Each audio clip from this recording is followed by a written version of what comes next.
monde, content de vous retrouver pour cette nouvelle vidéo. Alors, les babkas, on vous en a déjà présenté plusieurs versions sur la chaîne, mais elles étaient toujours sucrées. Attention, nouveauté aujourd'hui, une babka salée à savourer à l'apéritif, parfum, tomate et chèvre.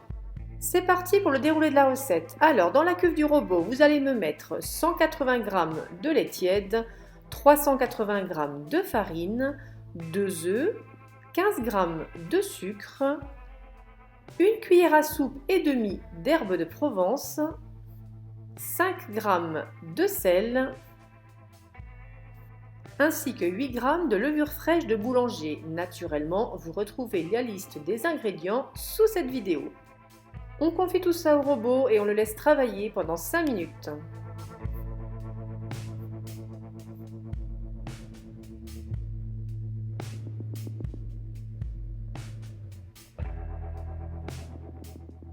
On coupe le robot et on ajoute cette fois 135 g de beurre et on pétrit de nouveau pendant 10 minutes.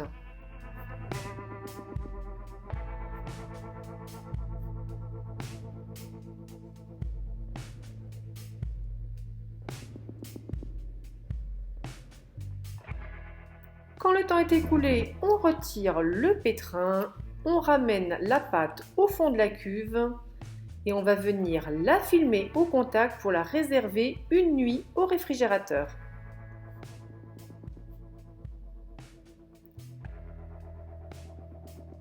Le lendemain, on récupère notre pâte et on vient la débarrasser sur un plan de travail largement fariné.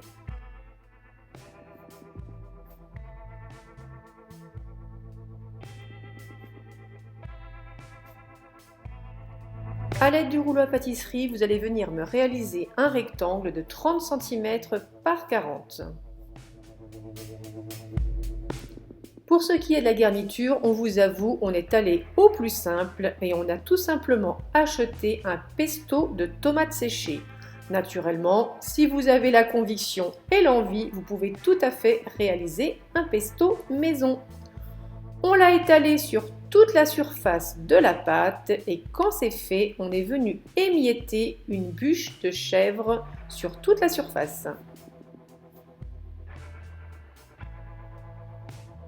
Il ne vous reste ensuite plus qu'à rouler le côté le plus long de votre pâte et de former un joli boudin.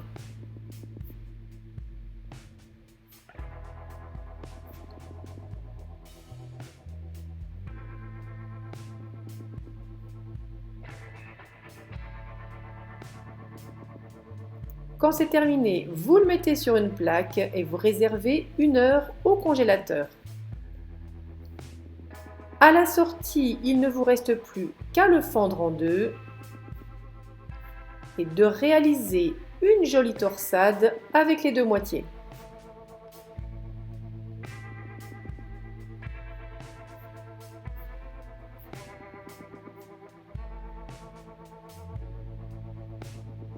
Alors, vous allez vous rendre compte que je me suis retrouvée avec une brioche énorme qui n'allait pas rentrer dans mon moule à cake. Je l'ai coupée, c'est pas grave, une partie dans le moule à cake, le restant dans un autre moule, je vous rassure, on a quand même tout dégusté. Vous laissez pousser 1h30 à température ambiante, ensuite vous cuisez 1 heure dans un four préchauffé à 170 degrés. Et voilà mes gourminotes, comment on a réalisé cette jolie babka bien marbrée, bien torsadée pour l'apéritif.